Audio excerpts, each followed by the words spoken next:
بسم اللہ الرحمن الرحیم صلی اللہ علی محمد۔ تمام دیکھنے اور سننے والوں کو ناہید احمد جیلانی کا سلام۔ ناظرین، آپ کو جیلانی جی یوٹیوب چینل اور فیس بک پیج پر خوش آمدید۔ اللہ عز و جل سے دعا ہے اللہ عز و جل آپ کو جہاں بھی رکھے، اپنے اہل خانہ سمیت بخیریت رکھے، خوش بھی رکھے اور محفوظ بھی۔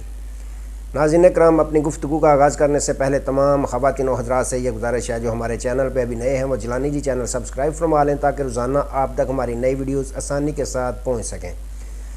بلا تاخیر اپنی گفتگو کا آغاز کرتا ہوں۔ عمران خان کی سن لی گئی اور جسٹس سمن رفعت صاحبہ جسٹس بابر ستار کو بھی پیچھے چھوڑ گئی۔ آخر کار اسد طور کی بھی سن لی گئی۔ سپریڈنٹ اڈیالہ جیل اب اپنی خیر منائیں۔ ان تمام ایشوز پہ میں نے بات کرنی ہے۔ ناظرین کرام، سب سے پہلے بات کرتے ہیں اسد طور صاحب کے متعلق کہ آج ان کی والدہ محترمہ پہنچ گئیں supreme court of Pakistan justice قاضی فائز عیسیٰ صاحب کی عدالت میں۔ انہوں نے کہا کہ میرے بیٹے کو انصاف دیا جائے، میرا بیٹا بے گناہ ہے، میرے بیٹے نے کون سا جرم کیا ہے کہ جس کی وجہ سے اس کی ضمانت نہیں دی جا رہی۔ چیف جسٹس صاحب کو وہ بیٹا بیٹا کہہ کے مخاطب کرتی رہیں اور چیف جسٹس صاحب نے کہا کہ کیا جسٹس ہمایوں دلاور صاحب نے کیس کی سماعت نہیں کی، ضمانت نہیں دی؟ تو انہوں نے کہا کہ بالکل بھی نہیں دی۔ انہوں نے بہرحال اگر چاہتے چیف جسٹس قاضی فائز عیسیٰ صاحب تو فوراً سے پہلے اسد طور کو ضمانت پر رہائی مل سکتی تھی، لیکن انہوں نے کہا کہ میں حکم جاری کرتا ہوں کہ جو انہوں نے ڈیٹ لمبی دی ہوئی ہے ہمایوں دلاور صاحب نے، تو وہ کل اس کیس کی سماعت کریں جو ضمانت کی درخواست آپ نے دے رکھی ہے۔ تو ناظرین کرام، ہمایوں دلاور صاحب کا تو آپ کو بخوبی علم ہے کہ یہ کون سے جج صاحب ہیں۔ وہ اس جج صاحب ہیں جنہوں نے خان صاحب کو پہلی 10 سال کی سزا کا ابتدا کیا تھا۔ 10 سال کی سزا کی ابتدا ہمایوں دلاور صاحب نے کی تھی۔ تو تگڑے جج ہیں، انہیں تو کوئی نہیں نا پریشانی کہ وہ اسد طور کی ضمانت کی جو درخواست ہے اس پہ سماعت کریں، وہ نہ کریں، ان کی مرضی۔ جج صاحب ہیں، وہ دلیر جج صاحب ہیں، طاقتور ہیں، اور سب سے بڑی بات ہے کہ ان کے پیچھے ہاتھ ہے، جس طاقتور کا ہاتھ ہے وہ بھی پاکستانی قوم کو پتہ ہے۔ بہرحال چلو، اسد طور کی سن لی گئی۔ تو یہ اگر میں ماضی میں اگر آپ کو یاد دلاؤں تو اسد طور پہ جب سابق وزیر اعظم عمران خان صاحب کے دور حکومت میں ان کو زد و کوب کیا گیا تو اس وقت جو پی ڈی ایم تھی، یہ تمام سربراہان پی ڈی ایم کے وہاں اس کے گھر پہنچ گئے تھے ان کے ساتھ اظہار ہمدردی کرنے کے لیے، شہباز شریف صاحب، فضل الرحمان صاحب وغیرہ وغیرہ۔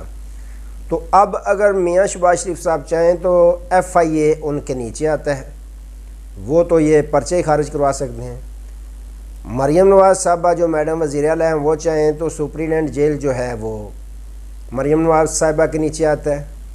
اس کی کیا مجال کہ وہ اسد طور کی ملاقات نہ کروائے اس کی والدہ کے ساتھ، یا کسی کے بھی ساتھ ملاقات نہ کرنے دے۔ لیکن یہ دوگلی پالیسی ہے، جب کسی کی حکومت ہو تو ان کو ہمدردیاں یاد آ جاتی ہیں، جب اپنی حکومت آ جائے تو پھر یہ سارے اپنے جو ماضی کے یادیں وہ بھول بیٹھتے ہیں۔ تو ناظرین کرام، ایک طرف تو یہ سلسلہ رہا جاری، دوسری جانب ناظرین کرام آج جو جسٹس اسلام آباد ہائی کورٹ ہیں سمن رفعت صاحبہ، انہوں نے آج کیس کی سماعت کی جو توہین عدالت کا کیس تھا، جو وحدت المسلمین کے بانی صدر حضرت علامہ راجہ ناصر عباس صاحب ہیں۔ انہوں نے دائر کر رکھا تھا کہ آپ کو علم ہے جب انہوں نے خان صاحب کے ساتھ ملاقات کی اجازت طلب کی تو اسلام آباد ہائی کورٹ نے اجازت دی کہ آپ ملاقات کر سکتے ہیں خان صاحب کے ساتھ۔ اس کے باوجود اسلام آباد ہائی کورٹ کی اجازت کے باوجود جو سپریڈنٹ پولیس ہے اڈیالہ جیل، اس نے 7 گھنٹے تک کم و بیش علامہ راجہ ناصر عباس صاحب کو باہر اڈیالہ جیل کے باہر روکے رکھا، جس کی وجہ سے دوبارہ انہوں نے پھر کیس توہین عدالت کا جو ہے اس کی درخواست دی اسلام آباد ہائی کورٹ نے۔ آج انہوں نے طلب کر رکھا تھا توہین عدالت کے نوٹسز جاری کیے گئے تھے باقاعدہ سپریڈنٹ جیل اڈیالہ کو بھی، تو علامہ ناصر عباس صاحب کے وکلاء بھی وہاں پہنچے، تو جو سپریڈنٹ پولیس ہیں ان کی طرف سے ایڈوکیٹ جنرل صاحب جو تھے وہ ان کی پیروی کر رہے تھے ان کے کیس کی۔ تو سمن رفت صاحبہ نے جو جج صاحبہ ہیں انہوں نے پوچھا کہ آپ کو جب یہ معلوم تھا کہ یہ آرڈر تھا عدالت کا، عبوری آرڈر ہی صحیح آرڈر تھا کہ ان کی ملاقات کروائی جائے، رکاوٹ نہ ڈالی جائے، اس کے باوجود آپ کے جو سپریڈنٹ اڈیالہ جیل ہیں انہوں نے کس وجہ سے ان کی ملاقات نہ کرنے دی، ان کو روکا، وجہ کیا تھی؟ تو آئیں بائیں شائیں کرنے لگے ایڈوکیٹ جنرل جو ہیں، تو انہوں نے ٹائم دیا کہ میں 12 بجے تک آپ کو ٹائم دیتی ہوں، مجھے صحیح دلائل کے ساتھ جواب چاہیے۔ آپ ریٹن سپریڈنٹ جیل جو ہیں ان سے جواب ریٹن لکھا کے لائیں، میں آپ کے جواب سے مطمئن نہیں ہوں۔ پھر جب دوبارہ سماعت شروع ہوئی تو پھر جو ایڈوکیٹ جنرل انہوں نے کہا کہ پیروار کا دن تھا، پیروار کو تو اجازت نہیں ہوتی، جو ملاقات کا وہ تو منگل اور جمعرات کا دن ہوتا ہے۔ تو جج صاحبہ نے کہا کہ یہ عبوری حکم تھا، آپ کون ہوتے ہیں یا آپ کے سپریڈنٹ کون ہوتے ہیں عدالت کا حکم جو ہے وہ اس سے حکم عدولی کریں؟ عارضی عبوری حکم تھا لیکن حکم تو تھا، عدالت کا حکم تھا، آپ نے اس طرح کس وجہ سے آپ نے یہ ملاقات نہ ہونے دی؟ مجھے لگتا ہے کہ مجھے توہین عدالت کی کارروائی کرنی پڑے گی سپریڈنٹ جیل کے خلاف۔ تو دوبارہ جناب انہوں نے کہا جی نہیں، ہم آپ کو صحیح گائیڈ نہیں کر سکتے، ہم معذرت ہاں ہیں، ہم آپ کو یعنی عدلیہ کو ہم درست طریقے سے گائیڈ نہیں کر سکے۔ تو یوں ناظرین کرام، اگر جج صاحب تگڑے ہوں تو اپنے فیصلوں پر عمل درآمد کروانا چاہیں تو وہ کروا سکتے ہیں۔ آپ نے دیکھا جسٹس بابر ستار صاحب، انہوں نے بھی جو ڈی سی تھے، ایس پی تھے، ان کو سزائیں دیں۔ یہ علیحدہ ایشو ہے کہ ان کو سزاؤں کو حکومت نے، گورنمنٹ نے معطل کرائے رکھا ہے، لیکن دیں ضرور انہوں نے، اپنے فیصلوں پہ عمل درآمد کروایا انہوں نے۔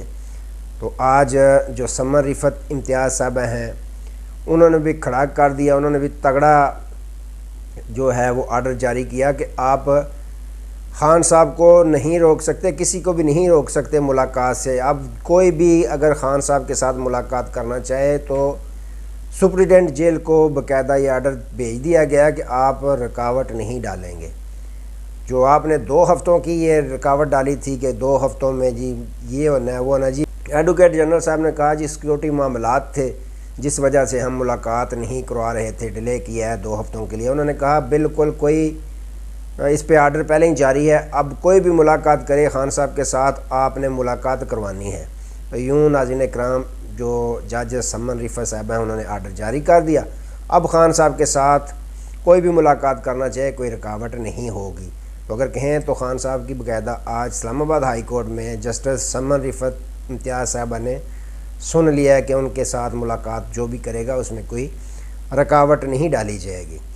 تو ناظرین اکرام، دوسری جانب آج پارلیمنٹ کا اجلاس ہوا، اس میں 8 آرڈیننس پیش کیے گئے اور پاس کروائے گئے حکومت کی جانب سے۔ IMF کے جو قرضے ہیں ان کے متعلق، نجکاری جو ہے اس کے متعلق 8 دیگر جو تھے آرڈیننس وہ پیش کیے گئے، جس کی باقاعدہ مخالفت کی پاکستان تحریک انصاف نے۔ عمر ایوب صاحب نے باقاعدہ تقریر کی کہ آپ مال بناؤ اسکیم پہ کام کر رہے ہیں، آپ کا مقصد صرف اور صرف لوٹ مار کرنا ہے، جس کی باقاعدہ جو پیپلز پارٹی ہے انہوں نے بھی مخالفت کی، لیکن قرارداد منظور انہوں نے کروا دی۔